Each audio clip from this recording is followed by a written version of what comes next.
And I want to welcome you to the webinar I'm doing this month called Sales for the Non-Salesperson. It's actually had quite a lot of good sign up. Had 25 people who've signed up for this. You know, I send out recordings afterwards to everybody that that signs up. So, you know, if you need to go or anything, that's fine. Don't worry about it. I'll make sure everybody's got got things connected. Hey, Kathy, I saw your note. There's a separate phone button on the left-hand side of the little control panel. That's the phone icon. She can't hear me, so why am I talking? Duh.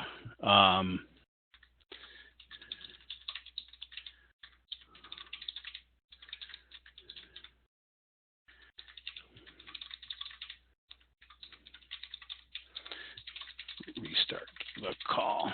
So I'm sending her instructions on how to do that. And we'll see, and hopefully she'll be able to pick it up shortly. And then this is hopefully going to be a good session for a lot of people. I've run into a lot of people in the world who either own small businesses and are not professional salespeople, or own small businesses and don't think they're in sales, which I have to completely disagree with them on. If you have a small business, you're selling, whether you want to or not. So just be aware, and then we'll go from there. Okay, so here's our agenda: introduction and goals, sales in the 21st century, sales processes, objections and closings, and then conclusions and Q&A. So who am I? I'm Jim Sackman. I own a company called Jim Sackman Business Coaching. I'm a franchise holder for Focal Point, which is a Brian Tracy company, as is a Brian Tracy International, who's actually certified me as a sales trainer as part of their team. So I am both part of Focal Point and Brian Tracy International as a business coach and sales trainer. I have a corporate background out of the tech world, primarily in telecom. I was the CTO of Advanced Fiber Communications. Edgewave is a company that's in the spam filtering business and does is secure email as well. I have about 30 engineers, 30 years of experience. I've done work with Congress, the FCC on the issue of broadband access. I hold 4 U.S. patents, and I'm a board member of the SSU Engineering Endowment and the CLO Technical Advisory Board. So that's me. And in case you haven't heard of Brian, who's our CEO and chairman, Brian is a sales guru, and he does a lot of organizational development, personal development, professional development. He's an author, speaks globally, consults with companies all over the world. He's got lots of books out there, lots of tapes, lots of information about what Brian does. If you Google him, you'll get 6 million references to Brian. He's a really, really smart guy, very impressive salesperson. Hard to say no to if he tries to press you on something. So you don't ever want to be on the other end of a sales call with Brian Tracy unless you're sure you want to buy something. Okay, so I have goals for this webinar, just like I want you to have goals. And one, I want you to understand a sales process. And any of them that we come up with and talk about, or I talk about, I'd like you to understand. But to get a handle on at least one facet of that is really one of my goals. The second one I want to get out of this is putting objections into context so that you've got a good handle on what objections mean to a sales call. And finally, learn at least one soft close. Now, sales is not something you're going to, if you aren't a professional salesperson, not something you're going to, be an expert at after this one call. But hopefully you'll have had some information out of this call that allows you to get value for yourself out of it. And so what are your goals? I hope you have some. Hope you thought about it. And if you've got some and you want to write them down, and we'll see if we answer them. So, sales in the 21st century. And this is what 20th century sales look like. You know, and this was a guy, I found this online. This is a typical used car salesman back in the old days. You know, 20 hard closes. You know, what is it going to take you to put you in a used car with me today? Deceptive tactics. You know, all kinds of. If you ever saw a movie like Tin Men or Glengarry Glen Ross, there's all kinds of sales techniques that were out there that would hide things from people, and it wasn't a true profession. You know, it was a job that people had when, you know, they couldn't do anything else. And the used car salespeople, and I was talking to my son last night, I was asking him, do used car salespeople still have a lower rating, a lowest rating of any job in the world, or is it Congress now? I'm not sure, because I know it's changed a little bit in recent times. So still, used car salespeople, very low respect in the community. People don't trust them at all.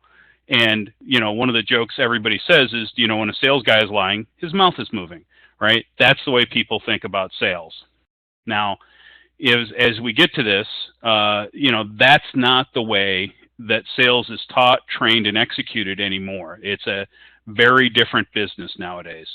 And in the 21st century, we're doing consultative sales. People are a trusted advisor. And by the way, if you have questions, you can check. I hope you saw the chat that went on before. You can click on the little chat button up there and ask questions. My plan is to answer them at the end of the call. So as we get into this, you may have questions. Please feel free to ask. I can see them when they happen. Consultative sales, trusted advisor. So nowadays, sales is about building trust for long-term support with a customer, working with customers on what their needs are and delivering solutions that work for the customer. And that's a very different model than what we used to do in the old days, or people used to do in the old days when they, you know, tried to trick them into a sale, or people thought they tried to trick them into a sale. So it's a very different model. There's no pressure. People aren't, you know, you're gonna drive people to an order. You're not gonna lock them in. You wanna deliver value to the customer. We do that through incremental needs analysis, and we'll talk about this more later. But there's a couple of good quotes that I'm going to give you here and throughout this presentation. And this is one from Brian, which is, selling is not telling. Right? Selling is about listening, and listening to your customer, listening to their needs. I actually experienced an ad hoc sales call. Somebody called, I was talking to somebody yesterday, and they tried to sell me and didn't ask me at all any questions, just went straight into their sales pitch. It was awful. It was one of the worst sales experiences I've had in probably 15 years.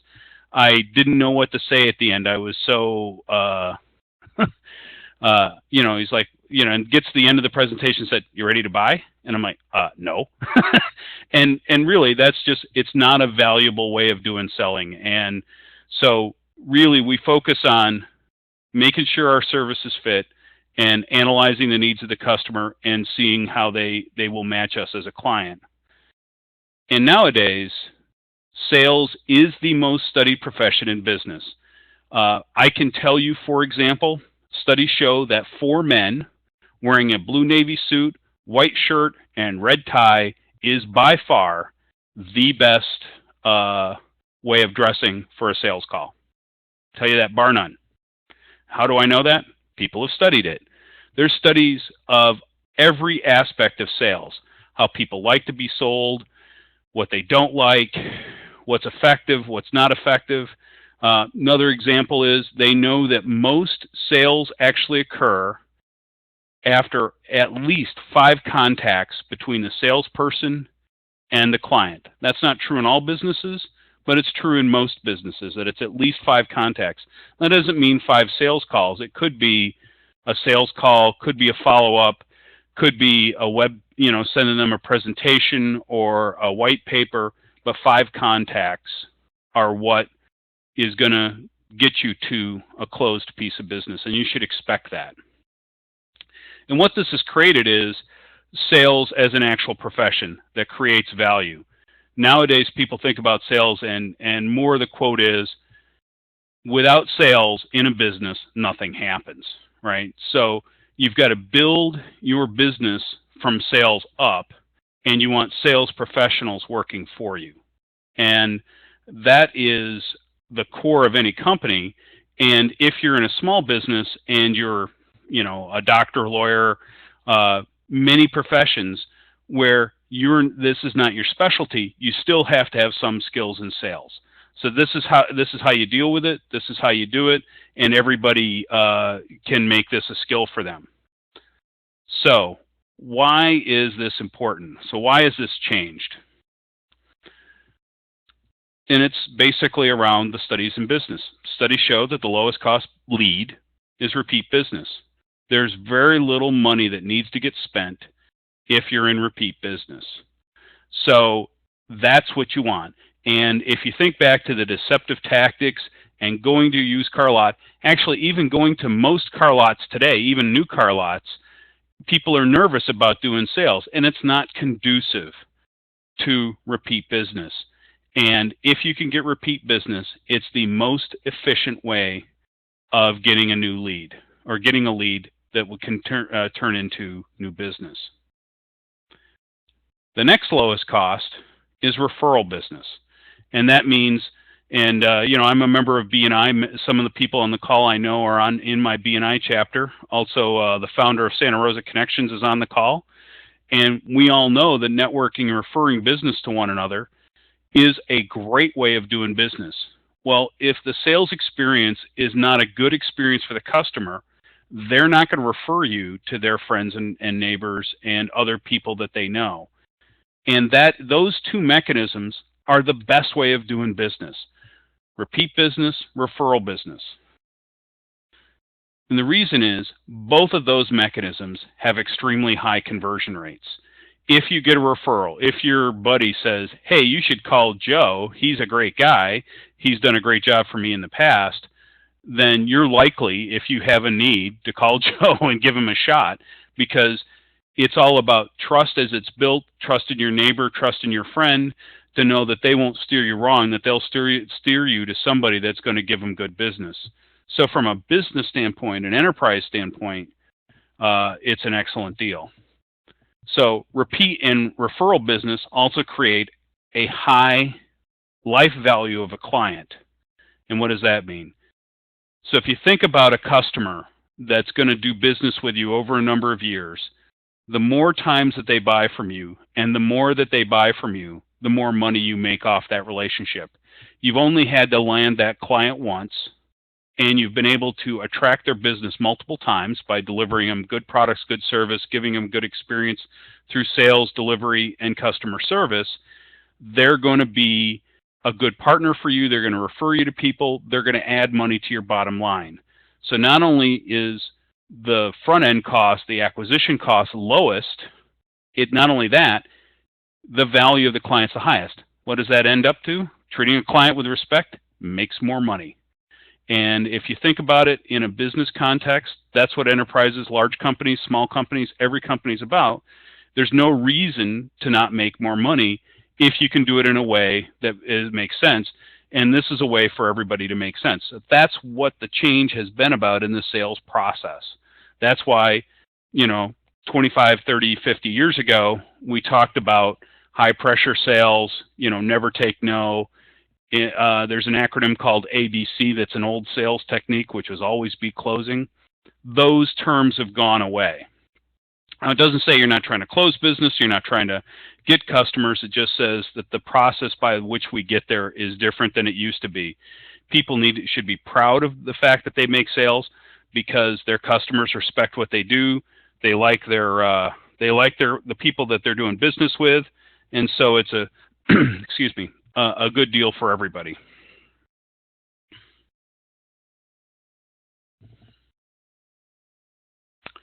So sales processing.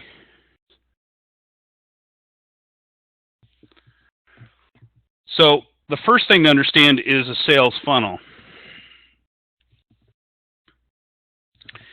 And a sales funnel is a tool that is used to describe where a person is in the sales process. And I picked just a physical funnel off the web. It's not a particularly great one. It's just a simple one where it goes down from prospects and then inquiries, proposals, and sales, and then new customers. And you can see that as you go down that funnel, that it gets narrower, and that implies that fewer people show up or get in, become customers than you started with as prospects. So marketing creates leads. They create prospects. That's the group in a company that's responsible for generating people showing up at your door.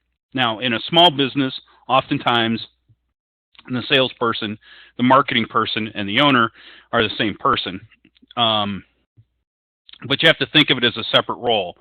So getting people to you is a marketing function, and generally it's a broad description. It's advertising, it's web work, it's print ads.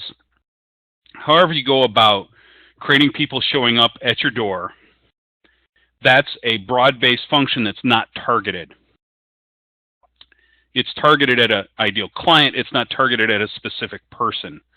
From there, the job of sales is to take the people that show up at your door and convert that individual, one person, from somebody that's shown interest in your product or service to a customer. So it's individualizing the work that marketing did for that person.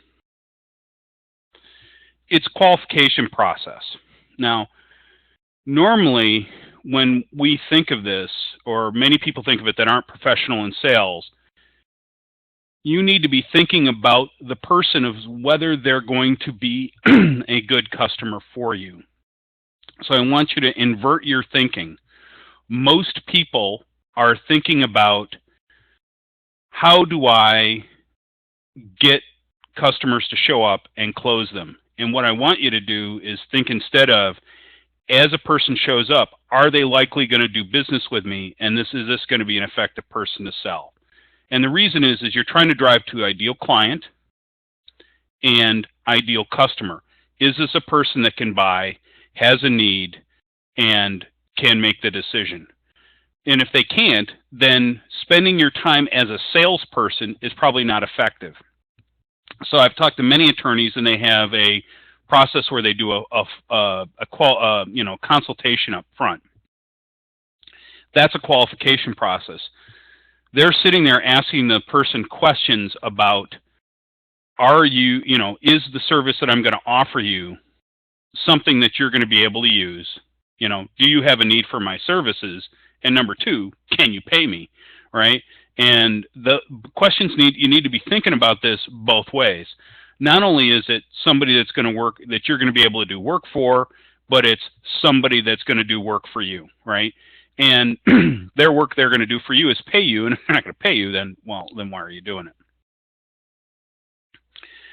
Then there's the conversion process, which is converting a person that's a qualified lead, somebody that's got a need, has interest, can make a decision, and has money, converting them into a customer. And that's going to be the focus of the next slide, but that's really the important part of this once you've understood that they're a qualified customer.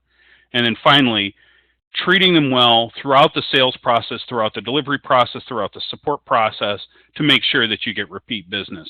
Because remember, everybody that falls out of any portion of this funnel, let's say somebody calls you up and they talk to you, but they don't want to buy right now, they're not a non-customer.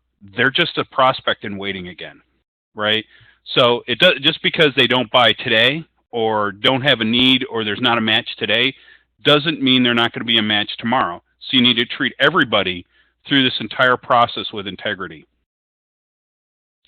And one of the things that you can do to help yourself with this is get a CRM system. That's a customer relationship management system. It can help you create a database of people that you should follow up with, call, email, send reminders to, all that kind of stuff. And there's plenty of them on the market. The biggest one out there right now is Salesforce.com. For most of you on the call, it's way overkill. So, but I mean, you can do just about anything you can think of inside of Salesforce. But there are some lower cost and actually free CRM systems. I highly recommend you take a look at them. I'd be willing to talk to anybody about choices and options in that business at another time. Okay. The sales call. And I want to remind everybody when we get to a sales call, and that may be for some of you, people coming to you and asking you about your services, or it may be you going to them and talking to them in their office about buying your services or products. It is very important to remember that really the person that is receiving the information, the bulk of it is the customer, and it's your job to adapt to the style of the customer. That doesn't mean you change your message. It doesn't mean you change your presentation per se. What it means is you give people the information in a way that's effective for them. Because if you do that, you will have more success. Now, on the next slide, I'm going to talk about this a bit more. But as you're going through this, I want to remind you to be always thinking about all these calls, all these issues, as if you were the customer. Number one, planning. So, if you go into a sales call, you should have a plan. That could be as simple as you look somebody up on the internet and see what they do, or any information you can find out about them. See if you've got a connection somewhere. Did you go to the same school? Do you know a few of the same people? Whatever you can find out about the call, the sales call, the better off you are. If you can do more research on it, like I can, when I go out and do a formal sales call on a client or prospect, I have a pretty good idea of, number one, what I want to sell them and how much I want to sell it to them for. So that's the way you should be thinking about this, not an ad hoc, hi, how you doing? Now, that's going to happen. You're going to get ad hoc calls, ad hoc selling experiences. You just have to realize that you're not as prepared, that the conversion rate of that kind of sales call is not going to be as good. Rapport. So the next part of the selling process is building trust. So I can tell you point blank, this webinar is that part of the sales process for me. I'm trying to demonstrate to you through this webinar that you can trust me, or you can trust at least some things I say by providing value to you for free upfront without any obligation. It's a sales call. This is a sales call for me. If you don't think it is, you're kidding yourself. Now, am I going to lie to you? No. Am I going to ask you to buy anything today? No. Did it cost you any money? No. But it is a way of building rapport, building trust, getting to understand the person on the other side. This is not a great way for me to do it, but it's a very inexpensive way for me to try to converse with, 25 people at once. So different ways of creating connection with other people help make it a trust relationship in their mind. We've talked about this a little bit already, needs analysis. So once you've gotten to the point where people are comfortable in the call, you need to transition to a point where you as a salesperson can ask them questions about why you're there. If they've taken a meeting with you, whether they're coming to you or you're going to them, there's a purpose for them to spend time with you. Ask them questions about it.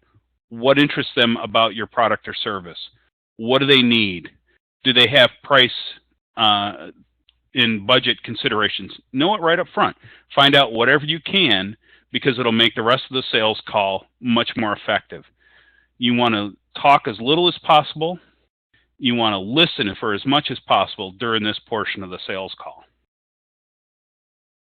Then you're going to get to the transition from there once you've got a pretty good idea. And this is the stuff that takes field. This is why you're not going to be an expert day one. You need to transition to the point where you're able to take what you heard from the customer with the sales presentation you've got and lay out your offer to the customer. Not a contract, but here's what I do. Here's why I think it might be a good fit for you. Here are some things I think we need to talk about, and then see what happens. And in particular, you need to pay attention to the body language and the questions that you get asked along the way by the customer or the potential customer. Objections. So one of the bigger issues that people have is dealing with objections, and I've got a whole section on objections, so we'll get to that. But objections, I'm going to tell you right now, are great things, and you're going to get them all the time, so plan for it. This is the part that people have a lot of stress about, is closing, asking for the order. And yes, you almost always have to ask for the order. So expect it. You can do it in a way that's not confrontational. We're going to talk about this as well. So one of the things that we teach everybody at Focal Point is DISC. Now, if you're in B&I and you've gone to Room for Referrals, essentially Room for Referrals is, and I know that's a mouthful, is a DISC training. And it's all about, back to when I talked about, you've got to put this in a context which your customer can understand. There are different types of behaviors, and you want to be able to talk to people in the way that they understand. So, for example, everybody's different. I'm a director, primarily a director, and so I like very direct conversation. I like facts and figures, but I want them to be short. You know, I'll make decisions very quickly. But on the other hand, if I'm a customer of yours, I might also change my mind and go to somebody else very quickly. On the other end of the spectrum, for me, is a compliance analyzer.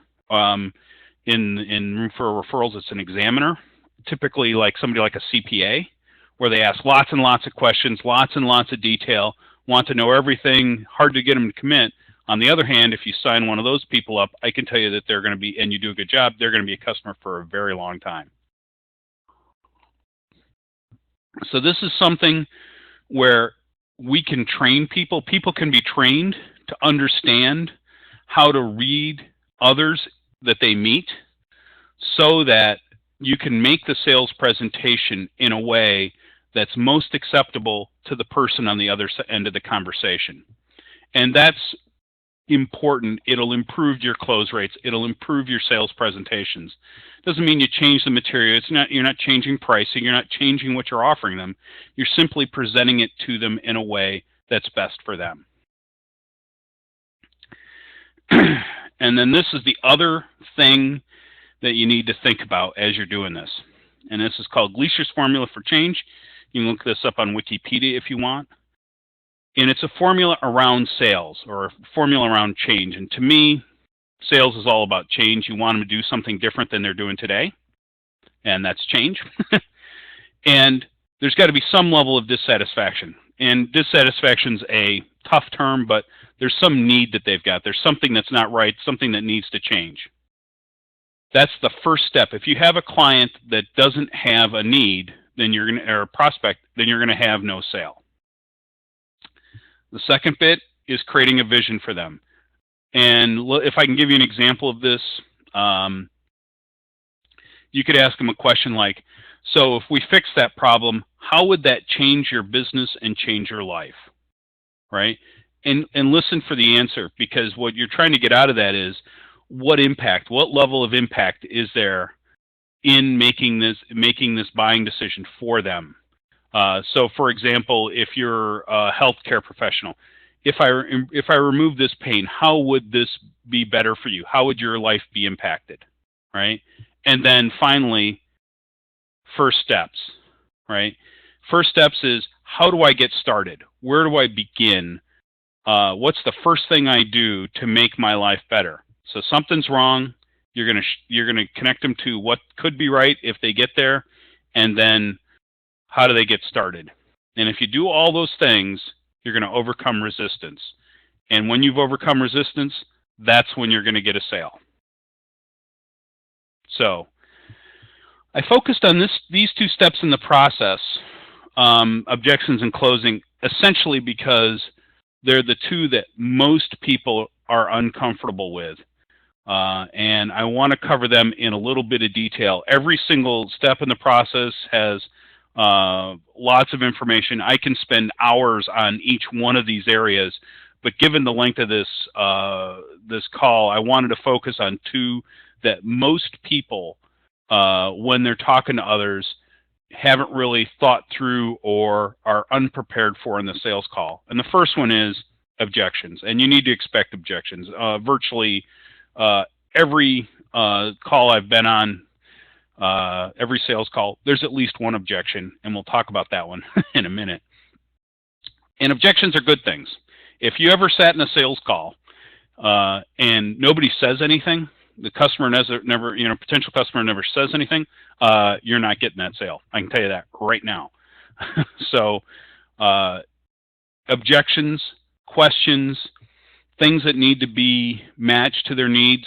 A lot of times it's lack of clarity in the sales presentation where they're not sure how what you've said matches their needs. That's where objections come up. So, number one, you need to have a plan for your top 6 objections. As you go through business, you'll find that you repeatedly get the same objections over and over again. I want it to be blue. Why is it, whatever they are, you should have a plan for it. You should have a stock answer for it when it comes up, right? However you're going to deal with it in the call, you need to have a plan for it for your top 6. The other ones you may have to take some time on. You may actually have to come back and make a second call. But you should have a plan for those top objections. Have it right up front. I mean, if you sold any product for over a year, you get the same objection more than once. More than one person said the same thing. So be planned for it. And then finally, have a plan for the price objection. And that's outside the top 6. And price objections are slightly different than value objections. So sometimes they're the same.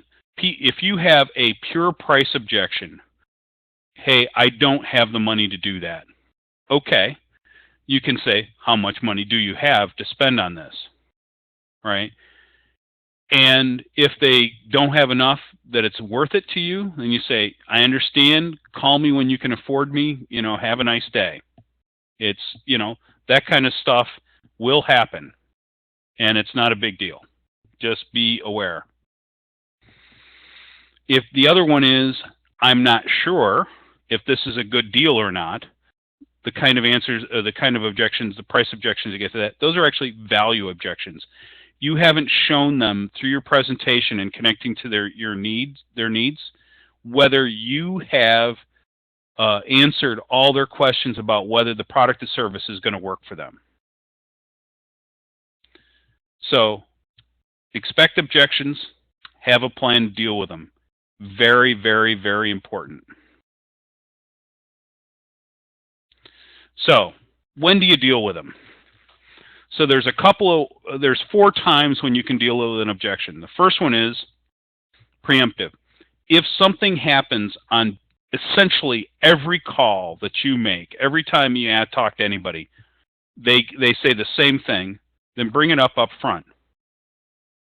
Why? Because it disarms them in the sales process. If that's going to be something that's going to be a stumbling block and they're not going to buy because of that, then why spend the entire time in a sales call when you could be doing something else if they're just going to say no anyway? So preempt them. For example, in the standard focal point sales process, I talk about price about 10 minutes into the call, into that first face-to-face sales call. That's the second sales call I'm going to have made on them. The first one that's face-to-face, 10 minutes in, they're getting hit with price. If they say, I can't afford that, there's no way, it's not possible, I'll say, I'm sorry, don't want to waste your time, don't want to waste mine, that's fine. If it ever gets to be a big enough problem for you, give me a call, have a nice day. There's nothing wrong with that. Second one is at the time of an objection. If it's an important thing, then generally you can deal with it right then, especially if the question they ask you doesn't seem to make any sense or doesn't jibe with your general understanding of what the objection should be. a lot of times they misunderstand or they misunderstood what your sales presentation was. So you can just go ask them questions like, thank you very much for that question. I understand that's an important question. I don't understand it quite a little bit. Can you explain to me the reason why that's a problem, and see what they have to say. Another time to answer them, go with them right away, is sometimes your competitors will have gone out there and said something about you. You want to deal with those objections immediately. Defer to later in the call. That's a classic way to deal with price objections. If you do deal with price the way I deal with it, and you've gotten past that, and they bring up price later, you actually want to defer that to be the last objection you deal with, and we'll talk about that in a minute. And then the last one is never. Sometimes, if you're pretty sure it's a minor issue or just something that's just a reaction and not something that's meaningful, you can just say, let me bucket that and come back to it later, and never actually address it. A lot of people like that objection technique. So the important thing are 3 words, and this is dealing with the price objection. It's called feel, felt, found. And it works something like this. Somebody gives you a price objection, you defer it to the end, and you come back and you say, are you still concerned about the price of the product? And if the guy says yes, you say, I understand how you feel about that. That's a completely valid way of thinking about things. Many of my customers have felt that way in the past. What they found is, and then you can give them an anecdotal explanation of a customer success story around your product and service. The product's been very effective with them. I have one customer that's a printer who's been able to triple his business by working with me. That's a real found for me. I wouldn't give them, because of my nature of my business, I wouldn't give them the exact name of a business, but I would tell them, here's an example. I can get testimonial to you from that customer if you choose, and be ready to deliver on that. That feel, felt, found method is a great way of dealing with a price objection. If there's still a price objection, then you need to dig underneath it. And the way you do that is you say, let's set price aside for the moment. And let's say you and I have already agreed to a price that we agree with. Is there anything else that's standing in the way of you and this deal? Now, this isn't a close, actually. This is still trying to dig out objections, because until you've dug out all the objections, you're not going to close a deal. And a lot of times what people are going to do is they're going to put price objections in front of other value objections, other ones that are actually more meaningful. So you say, I want to take price off the table for a moment. Let's say we can reach into terms there. What else is wrong? And if you can get through that and work through all the objections, then you're ready to close. Now, I know Brian's got a book, I think, that's out there that gives you 25 different ways of closing or something like that. And there's lots of them. There's lots of different closes. Most important thing is recognizing buying signals. So a buy signal during the presentation, during the objection process, is positive response to statements that you've made about the product or service. So if the customer's nodding their head, if they're saying yes, if you're able to answer a question and you get a signal that yes, this looks like it's going to work for me, what will be recommended most of the time is that you want to get at least 3 separate buy signals before you try to go for a trial close. Now, a trial close is not a real close. A trial close is something like, does this product still seem like it's in the right ballpark for you? Is this something that might be of value to you in the future? Can you see yourself using this product? Those kind of closes. Nothing where you're trying to put an order sheet in front of somebody. It's simply trying to get them to acknowledge that you're on the right track. Second one is, the second big thing is learn standard closes, and you don't have to learn more than one. But you usually want a couple, three closes in your kit, and I'm going to give you a couple in a minute. And once you've gotten to that last objection, once you've gotten to the point where you've said all the products are clear, all the objections are cleaned up, everything makes sense, you're going to say, okay, so let me give you a couple. An invitation close. Why don't you give it a try? Have an order form ready. Why don't you give it a try? A preference close is something like, do you prefer it in red or blue? Do you like your cars red or blue? Do you like them black or white? Right? That kind of stuff. Choices that you can offer to people. There's an assumptive close.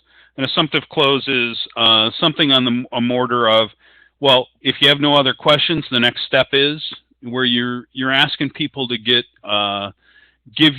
say, okay, I've made an assumption that you're ready to, I've answered all the questions, we've agreed, I have a price that you haven't objected to, so here's how we get started, right?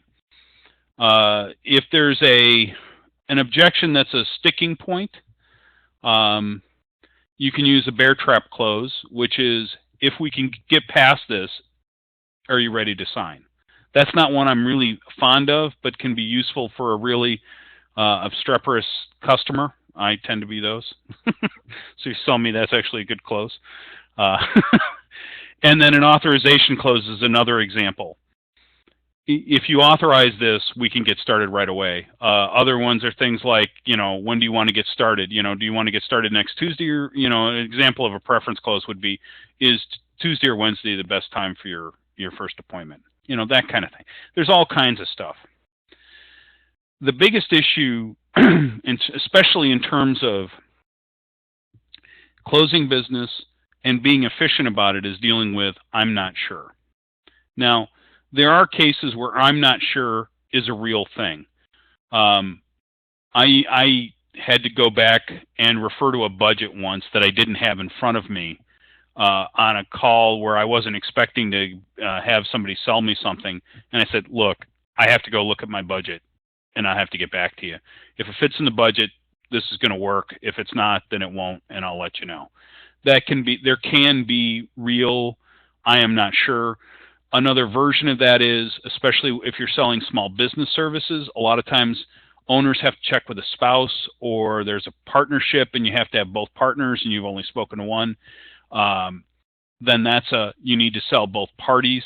You actually want to have both of them at the sales call if you can, but if you can't, then you have to set up follow-up, a clear follow-up to when you can meet the other partner. Because if you're not going to be able to close a sale until you've sold both partners and you only have one available, then you need to have a plan to get to the one. Most of the time, it's actually a no. And they're just uncomfortable telling you no in the sales process. And really, the way to deal with that is, I understand that you need to, think about it and take your time. Let me ask you, is it the price? Be real. You need to be real direct, and tell people it's okay to be direct and tell you no. And in fact, in the front of one of my real sales calls, one of the things we do is tell people it's okay to say no. If this isn't for you, tell me no. I'd rather have them tell me no than have me show up again for a second or third sales call attempting to sell them when they already know that they're not going to buy, right?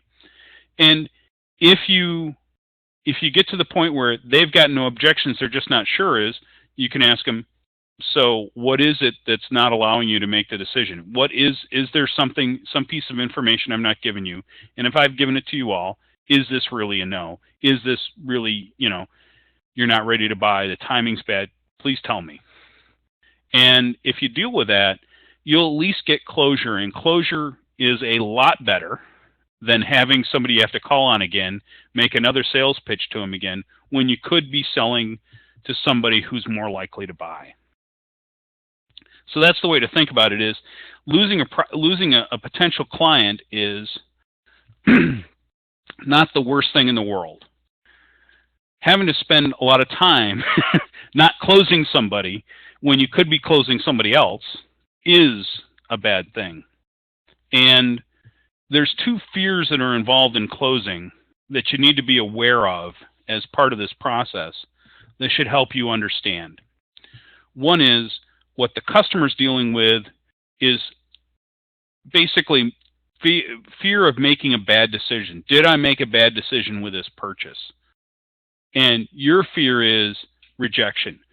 Am I going to get turned down if I ask? And those are real, and you can deal with your fear, and you have to learn how to deal with it. This whole process is helping the customer get to the point where they can overcome their fear. But don't expect everybody to be able to do it. Nobody closes 100%. It's okay. Just go close somebody else. So we're almost done, and I'm going to ask. I've got a couple questions that I need to get to in a second, but I want to make sure you guys know that I do some of this stuff. I offer disc and disc-based sales training, disc training itself, disc-based sales training, half-day workshops. I offer full-day sales success workshops. These tend to be for larger companies, so sales managers of companies.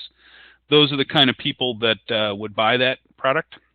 I also do one-on-one sales mentoring where I give them a sales skills assessment, and then we work on the top 3 issues.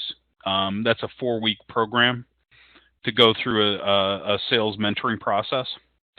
So those are things that I do in this part of the world. So lovely, it just hung up. Oh, that was. So for some reason it doesn't like that. So I'm going to go to the non-presentation version of it. The most important thing is to make a formal sales process for yourself.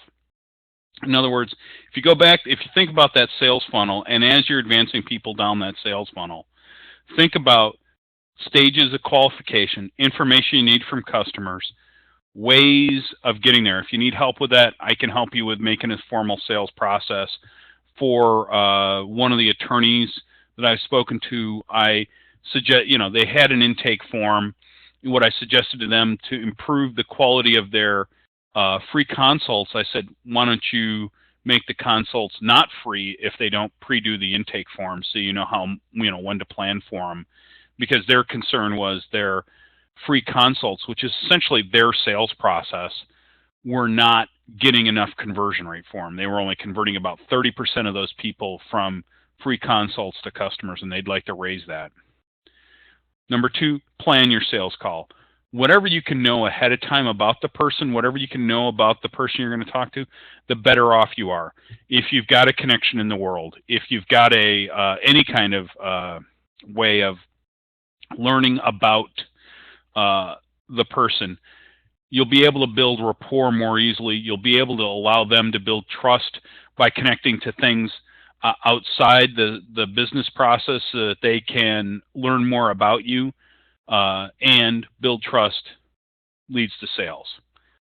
The next one is expect objections, right? So we've talked about that. Expect for them, especially for your top ones and the price one. Have a plan in place. Don't assume that there isn't going to be anything that they've got. Finally, close the sale. Ask for the order. Don't assume that they're going to buy. Don't leave it hanging. Leaving things hanging is the worst thing you can do. And finally, plan your work and work your plan. Now, I've got a couple questions, but I need to go get the piece of paper that I wrote them down on. Just a second.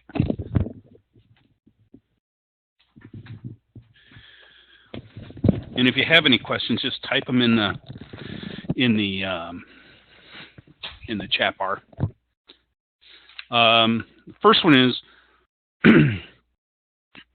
how do I plan a sales call? Well, that's a great question. And what I do is, first off, I Google the company that I'm calling on, because I generally call on companies. I don't normally call in individuals, although I do sometimes, to learn about them. I Google the person that I'm going to be talking to, find out whatever I can about the person, especially with social media. There's usually a lot of information about people online. So, yeah, if you've got a Facebook page or a LinkedIn page and I'm making a sales call on you, you can assume before I've made the sales call, I've read it, see what you've said. So I know what your interests are. I know what you likes, your dislikes. I know something about you before I show up, right? Additionally, because I've access to some other information, I know I have a pretty good idea of what the revenue of a company is that I'm calling on and their profit, even if they're a private company before I call on them. I do those through some estimation techniques. So I've got an idea of approximately what I think they can pay me. So, and if they can pay me, and if they can't, I'm going to make it quick. Make a short presentation. If somebody wants me to come in and talk to them, I'm never going to say no. It's just my expectations are going to be lowered. The number is going to be lowered. And, if they've got lots of objections, especially additional price objections, it's probably not going to be a sale. Is this just a sales technique? Because I mentioned that this is a sales mechanism for me. Well, no. The whole goal of this for me is to provide you information that you can use. And by doing that, if it helps you, you can A, recommend me to other people that you think might need help, or B, if you need even more help, you can hire me to help you. But, everything I've done here is free of charge. There's no obligations. And we'll go from there. Are there any other questions? I just saw Doug had to leave, and so have a good meeting there, Doug. If anybody else has got any questions, now's the time. Other than that, I'll close it up.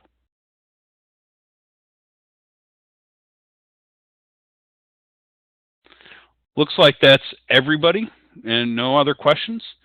So what will happen next is probably tomorrow you'll get an email from me with a link to this webinar, and you can view it later. You can share it with anybody. There's nothing proprietary here that I think you can't share with anybody you feel like. If you can replay it as many times as you want, you can put it up as an audience. Take any of the content, do anything you want with it. And so that's it. And thank you very much, and have a beautiful day. And bye-bye.